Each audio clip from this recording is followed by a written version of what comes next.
Welcome to LOA Today. Walt Thiessen and life coach Tom Wells here. Today is Tuesday, March the 20th, 2018, 9 p.m. Eastern Time. Your third daily dose of happy for the day. We've had 2 happy doses earlier today. Now we're on our third one. That's the good thing about Tuesdays. Tuesdays, we're inundated with happy. It makes me feel great. It's wonderful. So, how you doing, Tom? Well, I'm happy. Well, that's good. That's a good way to go. I'm certainly not sad. I'm definitely going through a lot of changes, and it's good. It's good stuff, just evolving in my relationship with relationships. Well, that's how we know that we're alive, because the more that things keep changing, then we know, okay, the growth is still happening, so I'm still alive. The moment that it stops, then all of a sudden I'm pushing up daisies. So, hey, the change is a good thing. I'll go with change. I like it. Yeah, I like it. I'm always wanting to evolve, and so I get my wish a lot. And lately, in the area of relationships, I think I probably have more vulnerability than some other areas. I think probably that and money are two of my. I suppose that's true for a lot of people. Sure. But I certainly notice in my coaching that relationships is by far the biggest issue that everybody contacts me with. Oh, really? Yeah, there's hardly anybody who contacts me for almost any other reason than something going on with a relationship. And I don't know if that's because I'm vibrating with that more, because I certainly don't advertise that on my website as the main thing I'm coaching on. It's something you have in common with Cindy, because she actually touts herself as a relationship coach. I know. Yeah. That's her specialty. Yeah, and I mean, she gets tons of relationship issues, so you definitely have a similar vibration going on there. Well, I could pursue it as my niche. I haven't really. I've been more of a generalist in the fact that I talk to people about anything pretty much, and I have experience as an entrepreneur, and lots of different things I can talk about. But I'm wondering if relationships might be a really good field for me to pursue more of. Oh, I'd say so. I mean, it's definitely a big thing for me in my life. Yeah, and if you're getting all these contacts from people, I think the marketplace is speaking. I think it's saying, Tom, this is your specialty. Yeah. In fact, one guy contacted me recently and said, well, the reason I contacted you because I saw on your website how relationships is your big thing. And I was thinking, really? I didn't know that but I thought he read it that way. It shows how important perception is. I mean, that's something that just really strikes me. Perception is everything.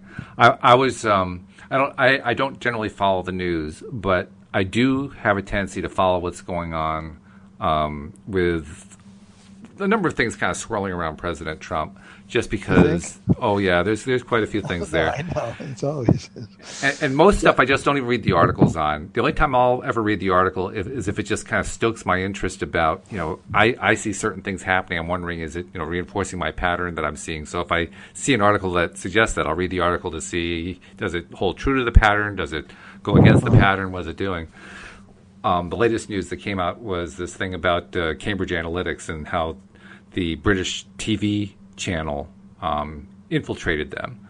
And it was fascinating. I don't know if you saw the video that Channel 4 in Britain put out about how they had penetrated Cambridge Analytics and gotten their CEO and one of their top guys to admit some stuff that they would never have admitted if they knew they were on live camera. No, I didn't. Including some really dirty tricks kind of stuff. But it was still fascinating just to hear some of the things they had to say. For instance, at one point, the number 2 guy said, people attacking issues in elections is useless because elections are all about emotions. And I heard that, and I just smiled because I've been saying that for years. Yeah. And so here's like one of the top guys who are also probably one of the slimiest guys, but nevertheless, it was a guy who knows his stuff saying, the same thing that I'd been saying. The only real difference is he's trying to, leverage it to take advantage of the emotional side and twist people's emotions around into knots and all that kind of thing in order to get a certain result for his candidate. Where I just sit back kind of like an observer and say, wow, this is really crazy stuff. But other than that, I mean, it's truly amazing the role that emotion plays, and that's where I'm trying to get to with this little sideline, this little tangent here. Emotion is huge. It plays a gigantic role in relationships. And obviously that's, the big thing that you're getting the attention on from your clients. It plays a big role in understanding how to be a deliberate creator. I mean, you can't be a deliberate creator without understanding the role of emotion in it. And if you try to do it without, paying attention to the emotion, that's where we get the most resistance. That was where we all trip up, because we don't realize it's not just what you think. Thinking is only a part of it. It's certainly an essential part, but it's only a part of it. And every single thought has an emotional context. If you don't take that emotional context into account, then things don't work out the way they don't work out the way you expect them to work out. It's really critical stuff. So, one thing that go ahead. No, that's right. I was kind of winding down there. So go ahead. One thing that we know that Abraham has said, or we learned from law of attraction, of course, is that recently I heard them say, your thoughts are what determine your reality and what's coming next in your life, how your life's unfolding.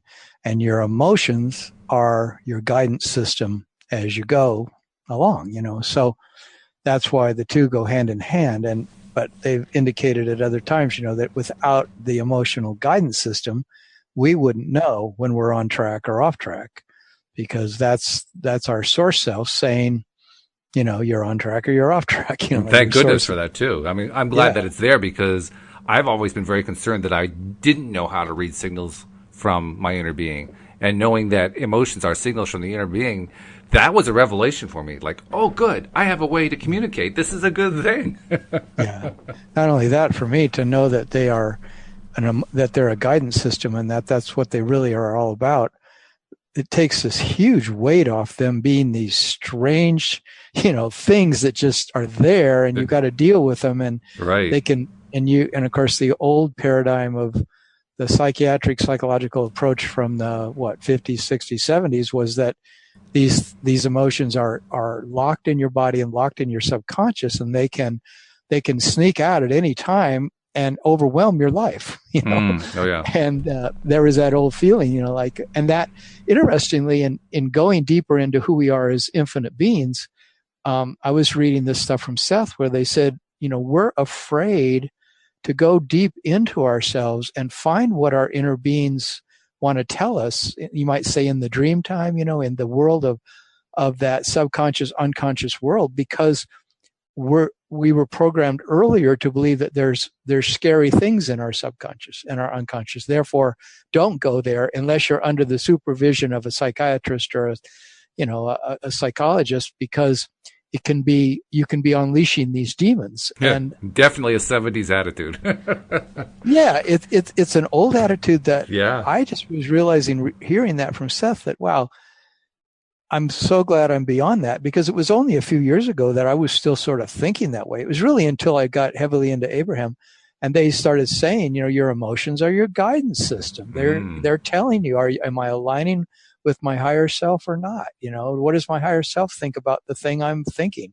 And if the thing you're thinking is giving you great fear or sorrow or great anger, it's not what your higher self, it's not how your higher self sees that situation. So, you can readjust.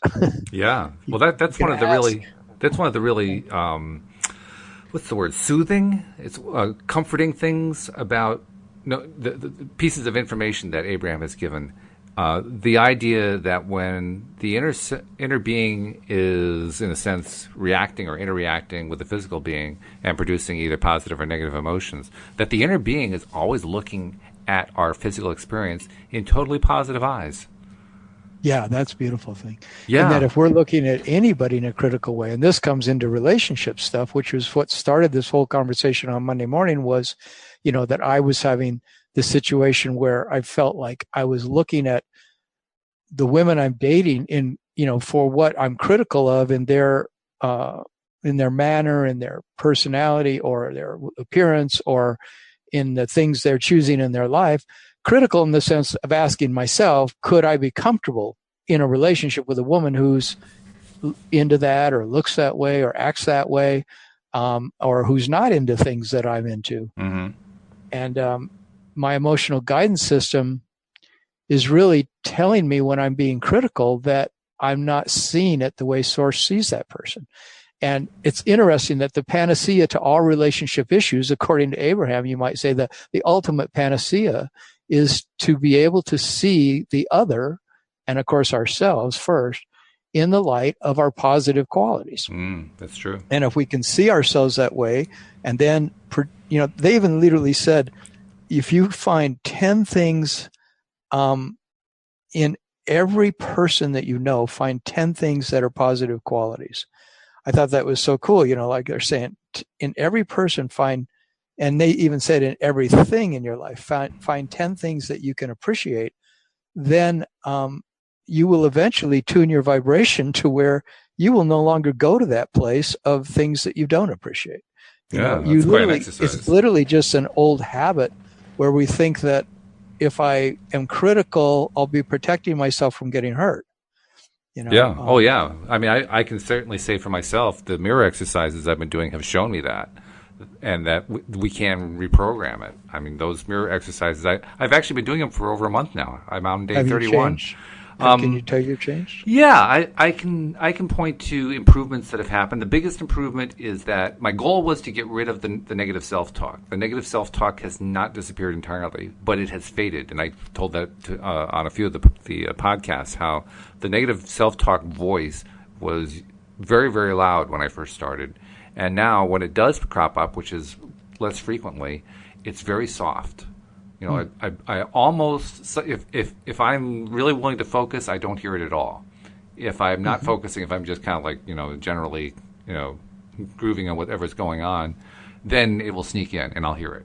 But it has definitely reduced, which is great. I mean, I've also heard, I did this obviously because Jack Canfield said that he did it, and when he did it after some 30, 40 days, his negative self-talk disappeared entirely. Well, that was enough motivation for me. That's what made me want to do it. Right, but I've also heard people say, in fact, one of the contributors to the book that we're putting together that I'm currently finishing the editing on, reported how he had been doing mirror work for years and making no progress at all. So it's not like mirror work is a panacea. It's just another tool that, it will work or not work depending on who you are and where you are in your development. So you can try it and see if it works. The important thing is I found a way to reduce that negative self-talk.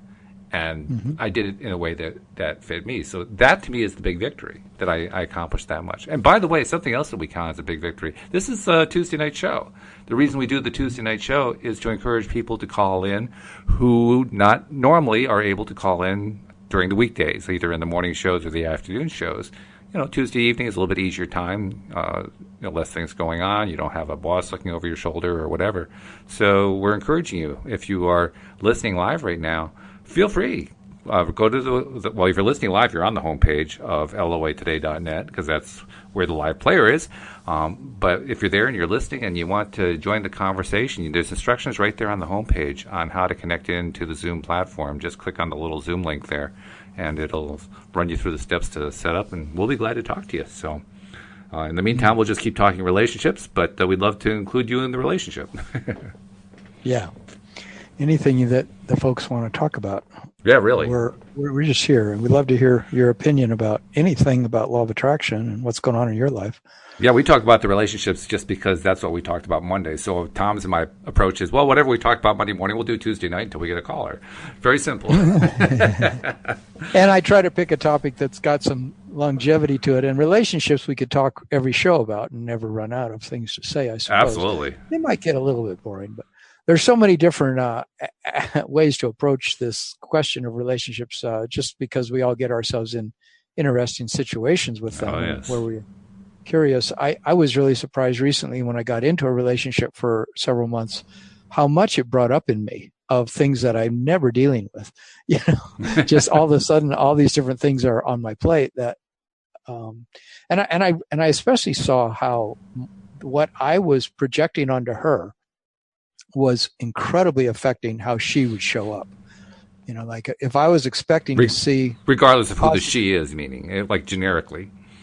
Well, I'm talking about her specifically. Yes, I think it is regardless of who it is. But in this particular relationship, I was able to see really clearly that, I started out with a tremendous amount of focus on positive qualities and then slowly the qualities that I didn't find as easy for me to live with started to become bigger for me. And then to the degree that I would look at those things and focus on them, they would become bigger and bigger till finally it was like they were pretty much occupying most of the relationship with her. I was thinking, this isn't going to work out for me because there's just too many things here that are clearly deal breakers for me. And since then, being separated from her for a few months, I've come to see that, wow, I did a lot of that to myself, and I knew it at the time. And I also, it brought up the question that prompted this particular podcast and the one before, which was, if there are unwanted characteristics in your partner or in the person you're dating, then what do you do about those things if you feel that they may be things that you simply could never get beyond? They're just going to be more than you could handle. Mm-hmm. And and I was asking my friend who I'm talking about here, and she said, well, she has things like that too, but she focuses on one day at a time, one breath at a time, one moment at a time, and lets herself just be guided by the indication she gets from, you might say, from source, and that is the way that she can follow her intuition and her guidance, follow her heart, you could say.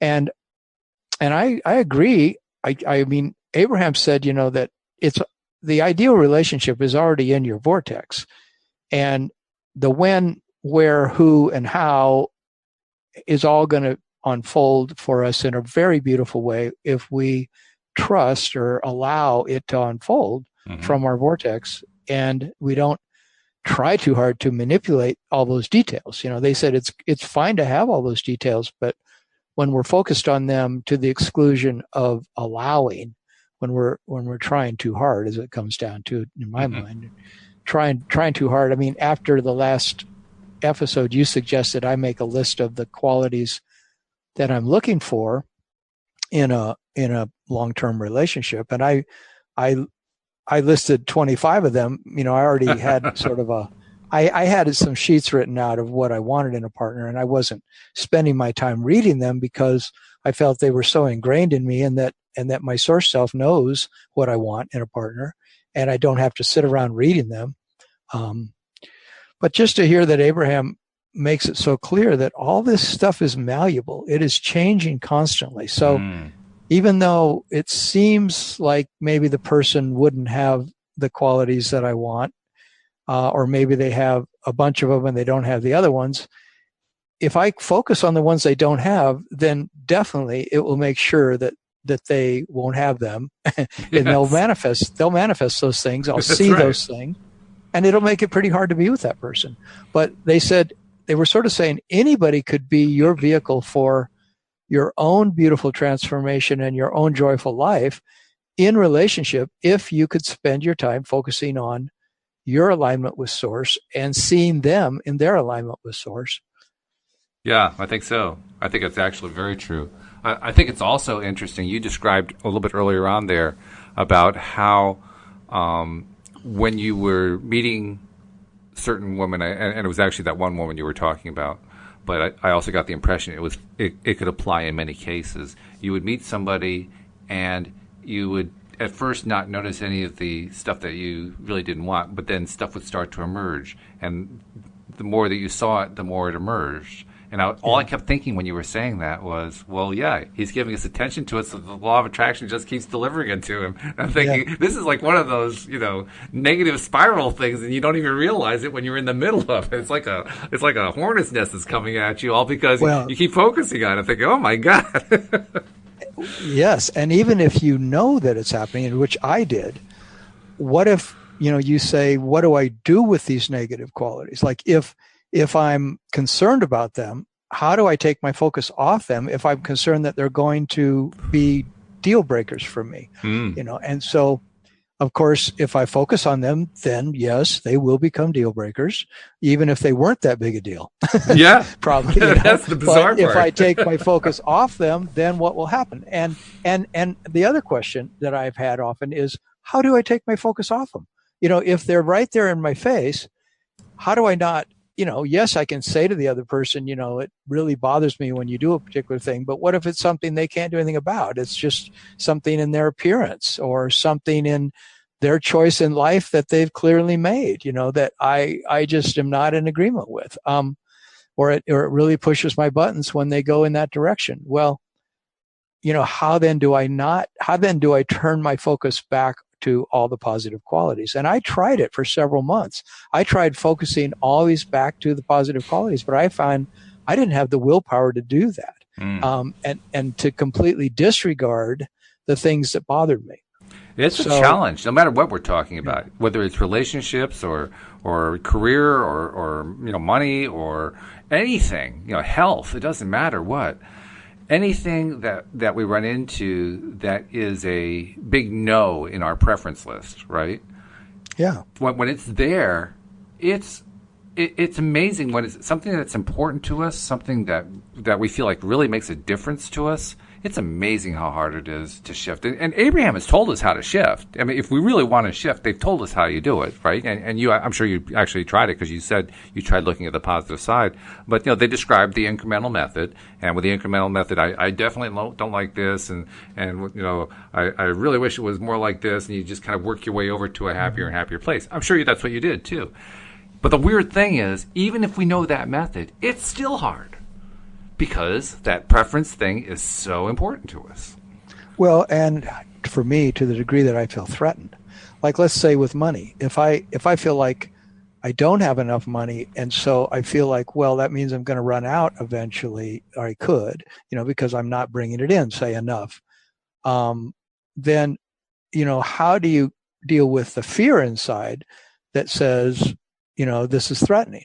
And you could always say to yourself, or you could have a coach tell you, well, you've just got to focus on your trust and belief that you are taken care of and things will be okay and that everything's going to work out fine or what, and that's all well and good in theory, but, that doesn't change necessarily the way the person really deals with it, and even if they know, well, my fear of running out of money or my fear of getting into a relationship that's going to turn into a bad experience for me is something I don't want to focus on. But if the fear is there, the question is in all of this work is, how do you not go there? How do you not go into that place of fear? And perhaps part of the solution is not to avoid it entirely, because it's not like we don't ever want to focus on negatives. We do want to focus on them, if for no other reason than to spend enough time to say, you know what, I really don't want that. Well, that requires that much focus to get to that point. So you do have to focus on negatives to a certain extent. The real question is, are we going to live with the negatives? Are we going to stay living in that negative space and focusing on it and getting all wrapped up in it? That's the real question. And that's the harder question to answer, because what it really means is, are we willing to do what it takes to look at the alternatives and focus on the alternatives? We may not be. And in that lies the crux of the problem for most people, the crux of resistance. Because at that point, we're basically saying, you know what, I'm not willing to give up on my resistance. Mm-hmm. And as long as that's the case, then we're going to be stuck right there. We just have to be willing to recognize that, okay, I have the right. It is part of my birthright to choose what it is I want and what I don't want, what I'm going to focus on, what I'm not going to focus on. Mm-hmm. But we also have to recognize, if I'm going to continue to focus on this thing that I don't want, then I have to be willing to accept what comes out of it. Yeah. And I think the thing is, like what really works for each of us. Like when Abraham says, find 10 favorite things about everyone and everything in your life and focus only on those. And then only favorable things will eventually come into your vibrational range. What they're saying is, you can tune your vibrational range. You can learn new ways. And for me, it actually seems challenging to say, oh, I think I'll spend a month, like you're doing in front of the mirror. I'll spend a month every day. I'll think of a person or something, and I'll write 10 things I appreciate about that person or that thing in my life. Everything from my car to my house to, my body, whatever it is, some other person, there's a lot of people I could try to write 10 things I appreciate about them. And it's like, it's just, am I willing to do it? Number one, am I willing to put that much focus on it and say, okay, it matters. I'm going to use it as a way to tune my vibrational range, because I've spent a lifetime having a vibrational range that exists between here and here. And a lot of my existing vibrational range is clearly one of finding fault, or being in a problem mentality, or being in a fear mentality, or an anger mentality. Sure. And so if I want to get out of that, like you in front of the mirror, I mean, it's like you're trying to reprogram yourself. Right. And a lot of Abraham's stuff, I think, is, all those methods in that book, Asking It Is Given, in a way, they're all methods to reprogram ourselves to be able to be in a new vibration. Yes. Yeah, and that's actually why I wanted to do the mirror work in the first place, because I've been working on myself to try to learn how to move my emotional range, like you described it, pretty much since the beginning, since I first understood and figured out that really the solution to understanding how to solve, why it is stuff isn't coming into my life that I was expecting and while other stuff is and so forth.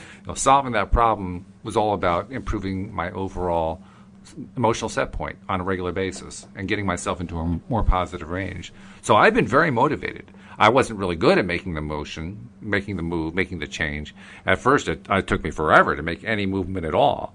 But once I finally started to get there, I've been very motivated to make the change, to get to the better place. So I think once the idea of the mirror exercise came along, I was ready for it. Because I had tried other things with varying degrees of success or lack of success.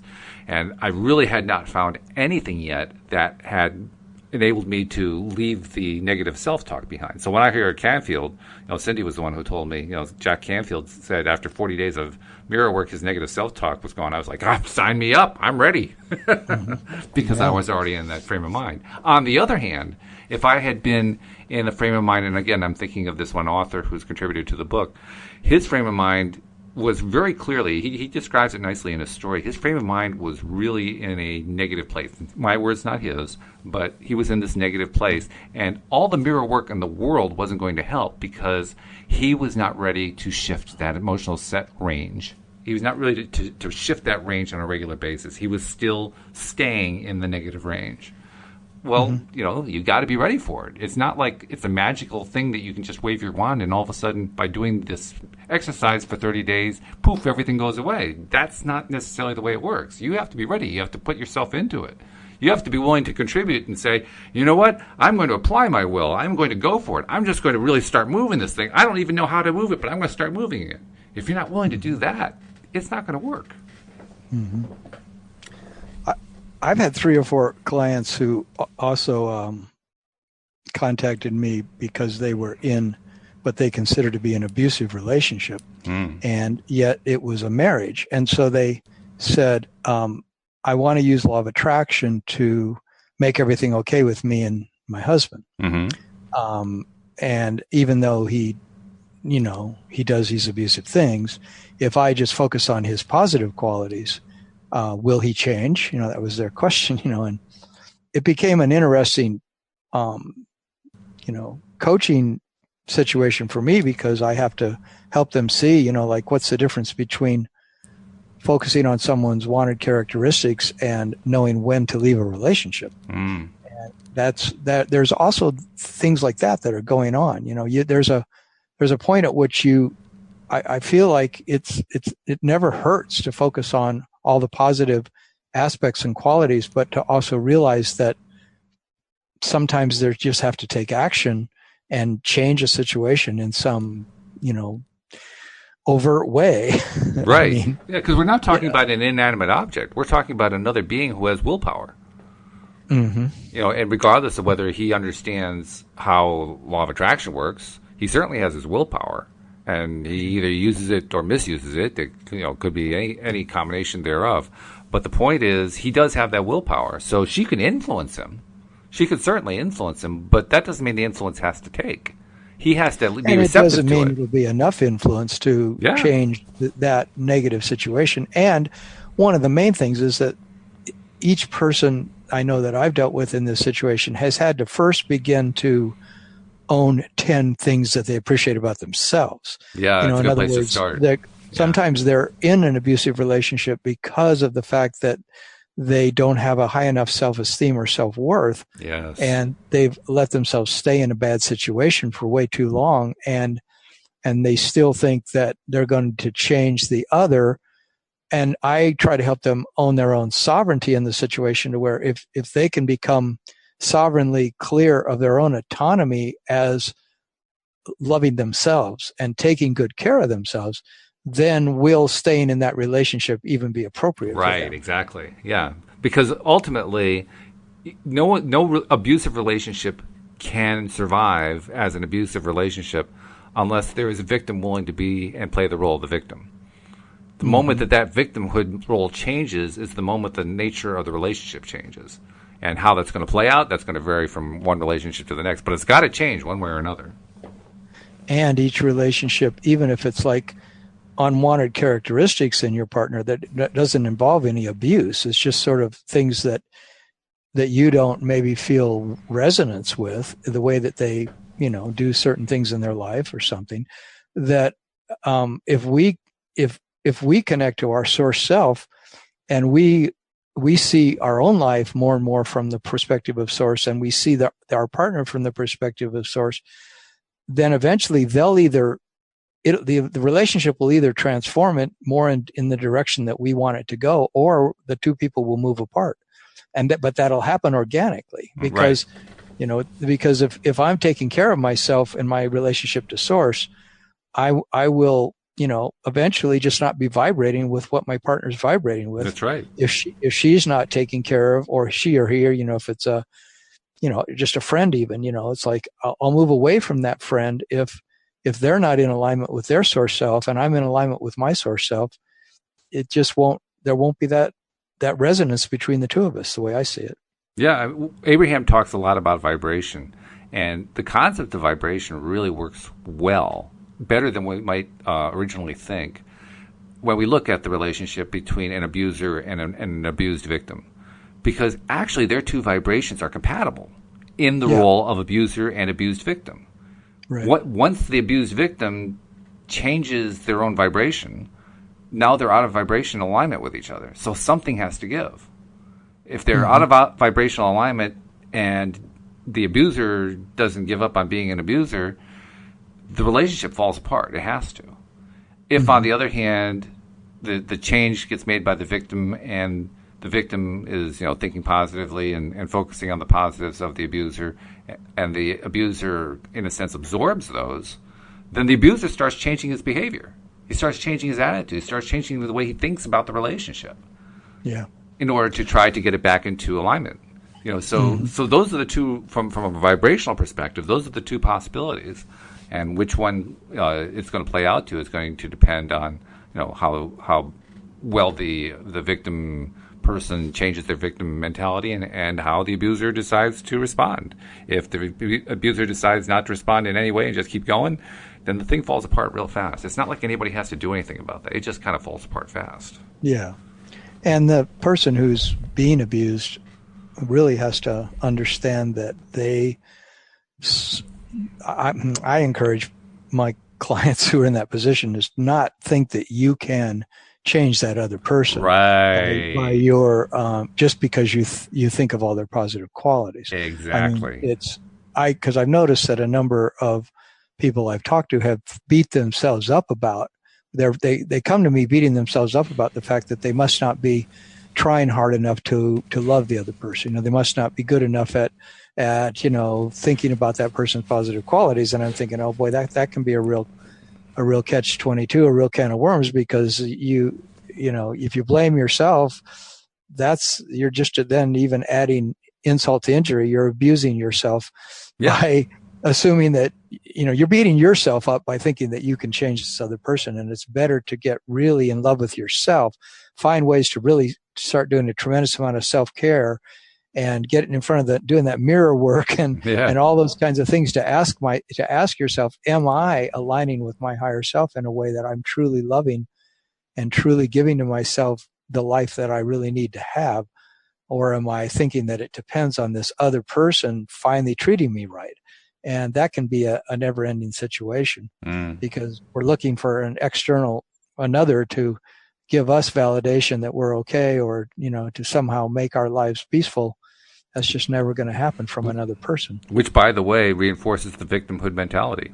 That is part of the victimhood mentality right there, that, the other person's well-being is dependent on what I do, and vice versa. Well, that doesn't work. It has never worked, and it can never work. But nevertheless, that's part of the mentality. Yeah, I think it seems like there's a lot of relationships in the world that are, these kind of things are going on, and that's why I think sovereignty is so important to in a good, healthy relationship. And I mean, one of the questions of this particular podcast was, how do you attract an ideal relationship into your life? And right. I think that that's really key to it, is that each of the two people have sovereignty, and of course we can only take care of our own sovereignty, which means that we're aligning with our own source self, and learning to do that consistently, like you were saying, whether it's in regard to relationship or money or health or anything, to, saying what is alignment for me in this situation? What does it mean for me to be, like in relation to money, how do I align, quit listening to the thoughts that are saying, that you're going to end up destitute, or you're going to end up broke, or you're going to end up in a bad situation financially, because every time those thoughts come up, it's just like negative self-talk, and it just is never going to help. It's always going to be, but we might have to acknowledge that we're having those thoughts, and, be willing to accept that. That's how we think. But then how long do we stay there, or how long do we finally just say, okay, I have to quit thinking about anything like that. I need to think about the stuff that I really want to have happen in my life, and do it in a loving way, because we can't beat ourselves up about the fact that we're thinking wrong. Mm-hmm. Oh yeah. Well, one of the other contributors to the book is actually one of two people who are new friends of Louise and mine. We reached out in December. I think I've told you, we reached out in December to a number of people locally, trying to develop more LOA friends. And these two people are from about 25 miles away from where we are. And so it's not a real long distance. And we've gotten to know them. We've gotten to like them. They're great to hang out with. We've closed 2 restaurants together. I mean, we just have a good time with them. Well, Mike, one of the two people there, Mike has talked about how, and he tells actually in his story in the book, how he was divorced, he was homeless, and I can't remember what the third thing was. And shortly after that, he visited his kid's family in Arizona, came back to Connecticut, got a room with a friend of his who said you could stay until you get yourself situated. And then at one point, he and his friend had a bonfire. His friend liked to make bonfires. He came home, found his friend, making the bonfire. So they said, well, let's have some beers. So they sit down before the fire, and about their 4th beer, Mike says to himself, you know what? I'm going to take all the paperwork associated with all this bad stuff in my background, and I'm just going to burn it.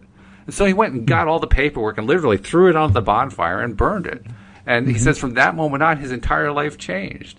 So basically, he found a symbolic way to just take all the old garbage, the luggage he'd been carrying along all this time, and throw it out. I thought that was a really clever way to do it. I love it that you just told that story, because I've had, sitting in my living room, where sort of my office of my condo, I've had this box of my old journals. It's been sitting here for 3 months, and I brought it upstairs. I brought it here because I wanted to burn it. Oh, no kidding. and it's taken me 3 months. I still haven't burned it through all this. The colder months, I should have been burning it. Yeah, right.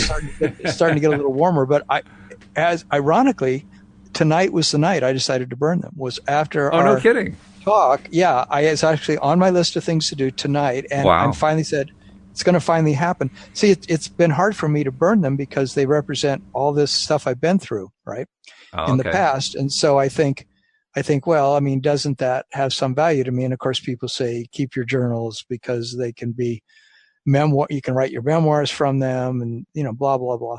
But I just feel the same way that your friend did, in the sense that I kind of have to move out. It looks like I'm having to move out of this condo I've been in for 4 years, and I'm thinking getting rid of so many different things from my past, but everything has got a hook in me. right? Of some sort. And I don't mean that has to be negative hook, but it's a hook. Yeah. You know, and it's a hook to my past, and it's a hook to something that I lived already long ago in most cases, and yet I'm keeping them for some reason.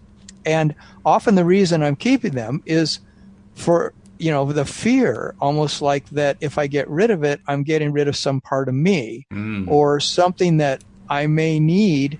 I somehow think I may need it in the future for some reason. Yeah, I know that feeling. Sure. Yeah. I think we all do. And it's a great, I love that you told the story of your friend, you know, like feeling so much relief. I've had other friends tell me the relief they felt when they've gotten rid of clutter in their lives. And I've been getting rid of a lot of it, but I feel like I'm still, you need to cross this Rubicon of really getting rid of stuff in a way that it says to me, I live in the present moment going forward. And I don't really live in the past anymore, and I don't really need it.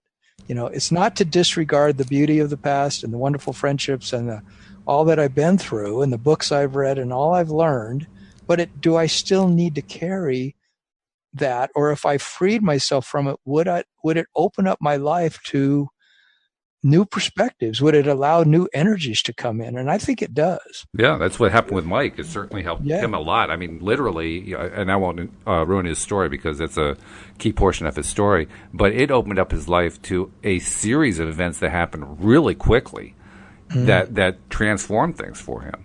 Wow. So, you know, for him, it was leaving stuff behind that was holding him down like an anchor, and he basically left the anchor behind by burning it. That's great. Yeah. I think some of the things that are more subtle anchors in our life, subtle, you know, what's the word? They're subtly affecting us. Subtle beliefs, you might say. They're subtle enough that, you know, that they're going on autopilot underneath things. I noticed that when I ask myself, if I'm not manifesting a certain thing in my life, I ask myself, well, what really is the attitude I'm telling the universe about that thing? Now, I might think I have a pretty good attitude and I'm neutral or I'm even positive about it. But sometimes when I'm really honest, I realize my attitude is I'm not really excited about the new thing. I'm more tentative about, you know, the old things pull on me or I'm in a neutral place that there is no real openness there for the change to take place, I guess is what I'm saying. You know, there's still an undercurrent of the old belief. And then I start trying to notice, well, how am I repeating that old belief still in my life? And sometimes I come to see that, wow, a good part of my life is still lived in the residue of that old fear or that old worry or that old doubt. It's just amazing how often that happens. Just amazing. It really is. I mean, yeah.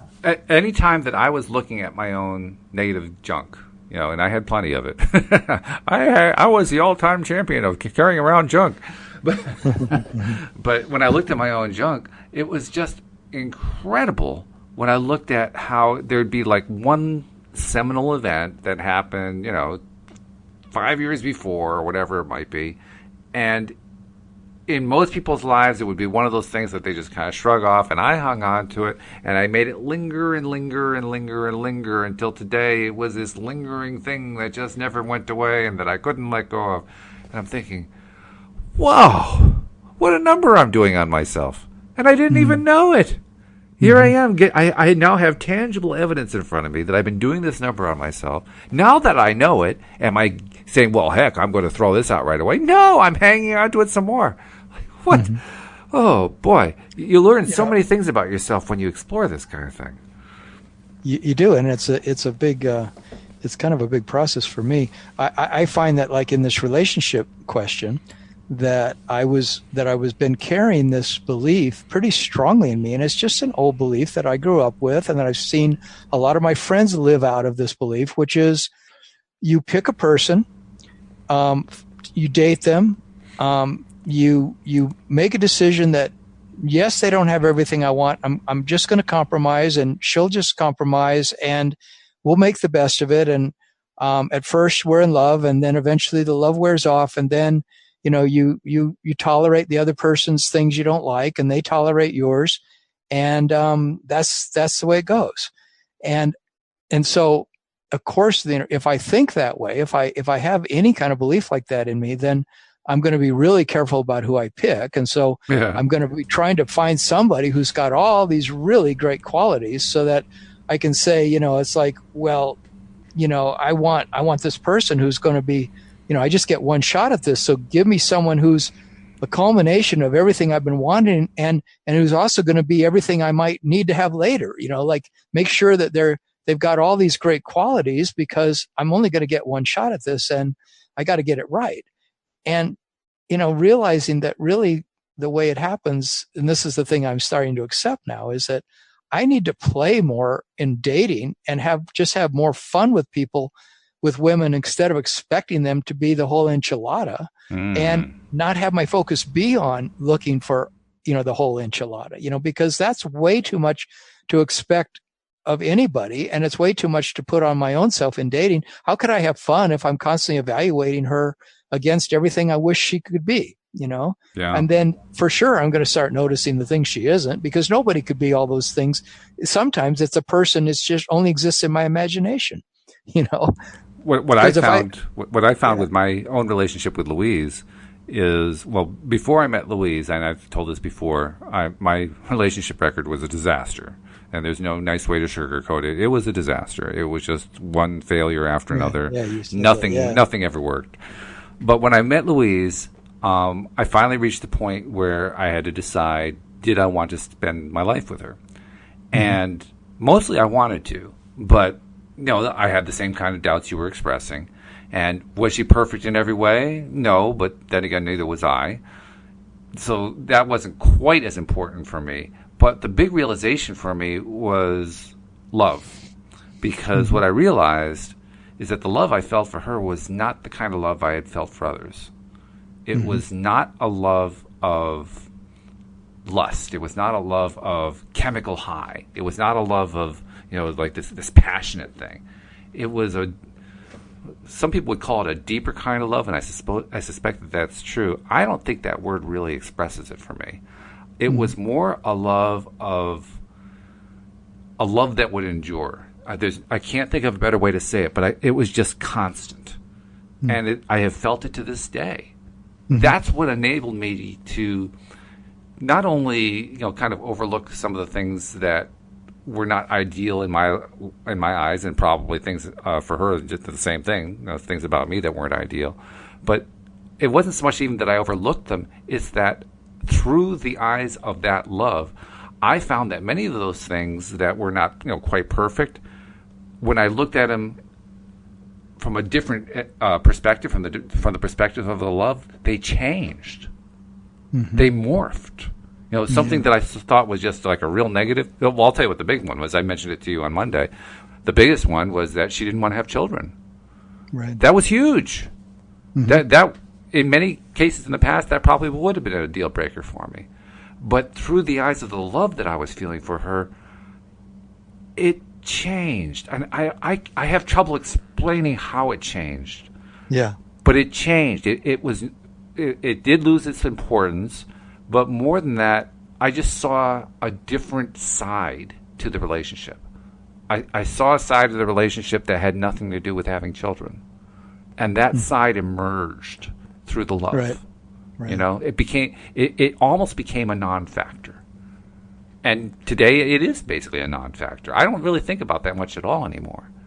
But I guess that's my point. Here was this huge thing. It was a really huge thing. And just because of the love I felt for her over time, it just morphed into something else.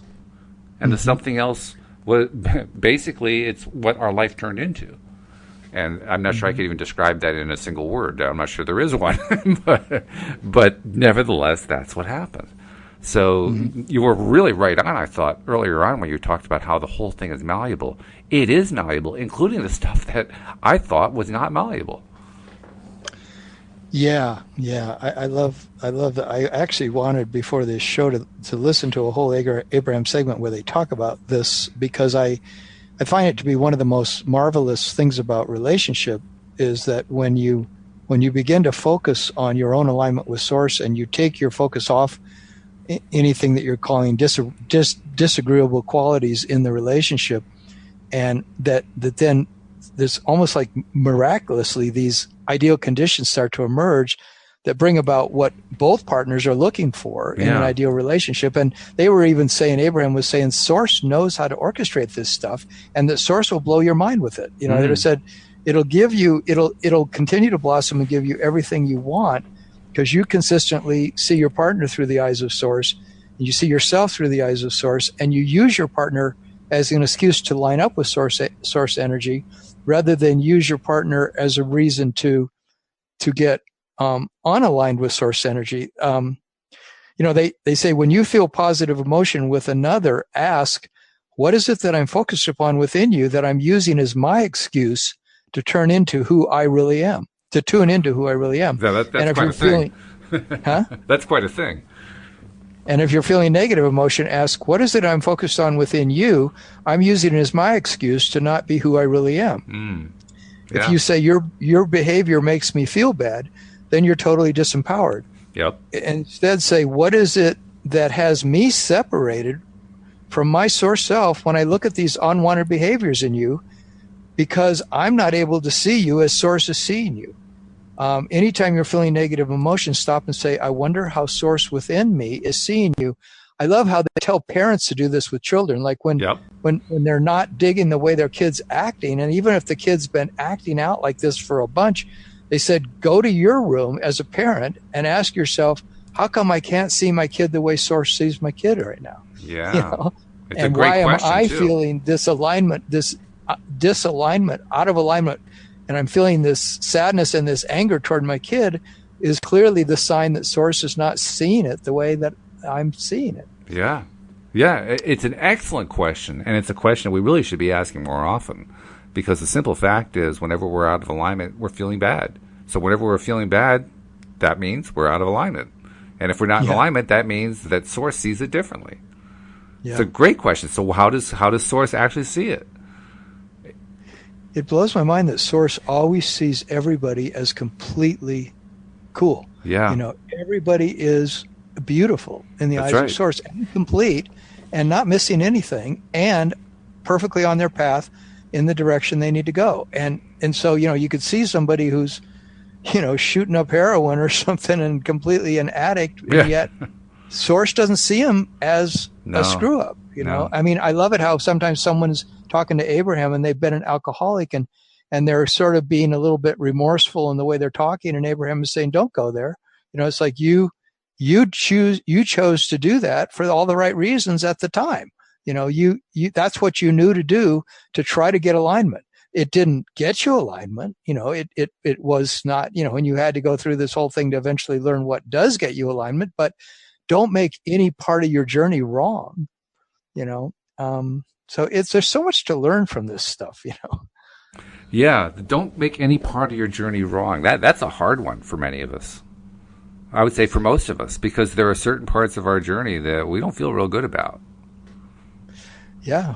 Yeah. And that's when, it's so great to meditate. I mean, I recommend to my clients, and what I do myself, is stop during the day, if you can, a bunch of times, and spend a couple of minutes with your eyes closed and just meditating and remembering the fact that you are Source, you are an infinite being, and you are completely okay. You're never going to get it wrong, and you're never going to get it done. Yeah. And it's pretty much, sometimes that just sounds like words. What do you mean I'm never going to get it wrong? Well, I know my mind blipped the first time I heard them say that. You're never going to get it wrong. You're never going to get it done. And I said, what? Yeah. What was that? Yeah, I mean, so much in our society has taught us that we're wrong a whole bunch, throughout our day. Like, oh, I didn't do that right, and then, oh, I'm not thinking about that in the right way, and oh, I'm not focusing on my positive qualities. I'm focusing on my negative qualities. I'm doing that wrong, And, I mean, there was a guy who recently died that was a friend of mine, and I actually knew this guy. He died of liver cancer, and he was into law of attraction. And my friend said that, it turned him off so much to law of attraction, because this guy was dying. He was going, I know I just didn't get aligned the way I should have. I know that I could have beat this liver cancer if I could have just gotten in alignment. And so it made my friend think, God, if the law of attraction makes you think like that, I don't want anything to do with it. That's understandable. Huh? That's understandable. I could see that reaction. Yeah. It's not one I would have, but I could see. And people I don't having know that if one. the guy was really expressing that. That's how my friend perceived it, because the guy really might have been at great peace with himself. I don't know, but I can see how people could get down on themselves if they transfer that same shame, blame, and guilt to how they practice law of attraction. They could just keep that momentum going. Well, if Abraham is correct, and I suspect they are because they usually are, their stuff is amazingly accurate. If they're correct, then every one of us, at the moment that we're ready to die, we're ready to die. It's not like we really want to keep living. We are choosing the death. Yeah, we're choosing the transition back to just pure non-physical. So clearly when he died, according to that hypothesis, then he was ready to go. Did he say that he could have beaten it if he got into alignment? Probably did. Do the two contradict each other? Depends how you look at it. Yeah. Exactly. You could look at it that, yes, it does contradict. Or you could say, well, at what point in time did he feel like he should have gotten into alignment and didn't? And at what point in time did he decide to give up? Were they the same point in time? Probably not. Yeah.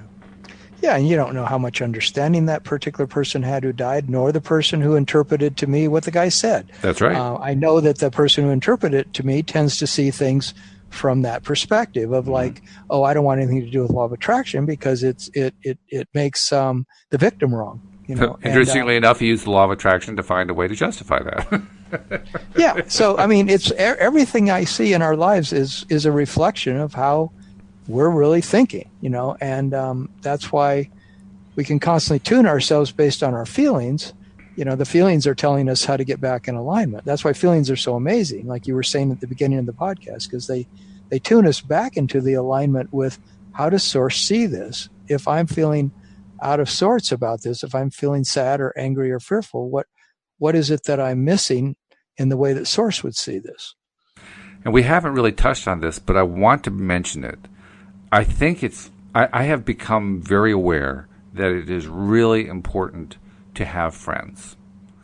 And the reason why it's important to have friends, and ideally friends who are like-minded, is that in those times where we get to a really difficult place, like your friend of a friend who is facing liver cancer and mortality through liver cancer, that's when we need our friends the most, because he said it. He said, I tried to get back into alignment and I couldn't pull it off. Mm-hmm. The first thought that goes through my mind when I hear that is, I wonder how many LOA friends he had who he could talk to help him get there. Mm-hmm. Because I'm willing to bet he probably didn't have many of those. He probably had friends, but I'm willing to bet there weren't many LOA friends he could just reach out to and say, hey, I'm struggling here, can you help me? I'm convinced that the more friends we have who are like-minded, who are on the same wavelength in that sense that we are, the more people we can reach out to when the really difficult things happen in life, how incredibly higher the odds are that we're going to succeed. And indeed, positive psychology as a discipline have reaffirmed this in their own way, in many ways. They don't actually advocate anything having to do with the law of attraction, but they certainly advocate the idea of whoever has a large, strong social network is much more likely to succeed in achieving their goals than someone who doesn't. And the numbers are staggering in that measurement, just absolutely staggeringly different. That's right. Yeah.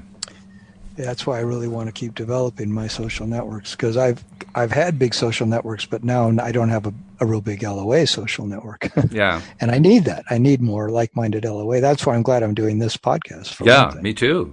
I'm glad that. And every time I'm with a client, it's great because they're always LOA folks, who call. Absolutely. Yeah. Who have some understanding of it, and they want to learn more about it, which is great. Yeah, which is terrific. I'm glad that Louise asked me last December, well, if we're going to, be spending more time focusing on learning about how to apply the law of attraction and so forth, we need other friends who do the same thing. And the first thing I thought was, well, sure, I'll be glad to do that. And the second thing I thought was, why didn't I think of that? I thought it was a great idea. Why did it take me so long to come to that conclusion? I'm glad she said it, Yeah, that's great. And it led to us manifesting, among others, Mike and Anna Marie. Mike was the one I was just telling you about. So it's been a really great journey just from that perspective, because we're expanding our LOA circle. I love that. I think it's fantastic. I love that. I love that. I should do that more around here. I've gone to a bunch of LOA meetings, but I haven't yet jumped into the lives of a few of those people I have, but hasn't been anybody that's really, reached out to, where I felt to reach out to them or them to me that much. But I do have friends that I talk about LOA with. Well, what's going to be really by the cool? way, are we going to end on the hour, or are we going to keep going? Oh, we can go over a little bit. It's not a big deal because this isn't used on PRN. That's why we're always going for 1 hour, because most of the shows also play on PRN. But the Tuesday night show is the one show that does not play on PRN. So that's why we can go over a little bit. Does this show play on other podcast networks? Or? No, but it appears in our podcast list. So it appears in the list of playable shows. And that's where most of our listeners are anyway. So most listeners do get to hear this. Okay. But where was I going? I was going to add something to what we were just talking about. I forgot what it was. No, I'm sorry. Oh dear. No, that's all right. That's all right. Stuff happens like that. I know where I was trying to go in general. I just can't remember what the specific point was. But in general, I was just going to the joy of having that LOA circle. Because that joy is great. Oh, I know what it was. The longer that you stay doing the podcast with me, or maybe we evolve it so that you're doing it with others, or however it works out, the longer that you end up doing it, that's the bottom line. I'm willing to bet at some point you're going to get a contact from somebody in somewhere around your section of Colorado saying, "Oh, I heard you on the podcast. I've been listening for the last 5 months or so. I thought I'd give you a call," because that's what happened with two of the listeners. Both Dave and I'm sorry, I can't remember what her name is. Luci. Dave and Luci both contacted me and said, "Hey, I'm a listener. Can we meet sometime?" I said, "Sure." That's great. I love it. Yeah. No, it is great. Really I mean, it was an amazing experience. And when you have that, you're going to say, "Wow, this is great. This is really good stuff." So I can't wait to hear that. I don't know when it's going to be. It could be months before it happens for all I know. But at some point, it's going to happen to you. I would love to have it happen. Yeah. It's going to be I've actually thought of just starting my own LOA meetup group that meets once a week, because that would be hard to do, or even once every 2 weeks.